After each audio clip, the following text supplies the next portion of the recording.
Hello everyone, today we are going to learn basic Microsoft Word tutorial how to show ruler.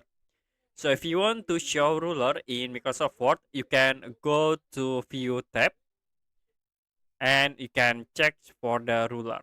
So it will be show ruler in the top and then also in the left of your document.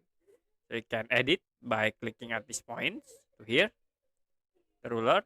You also can set for greatness by checking at this point and also for the navigation pen.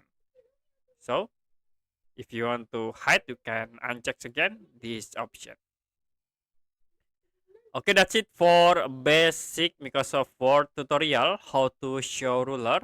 If you have any question about tutorial, you can comment below this video.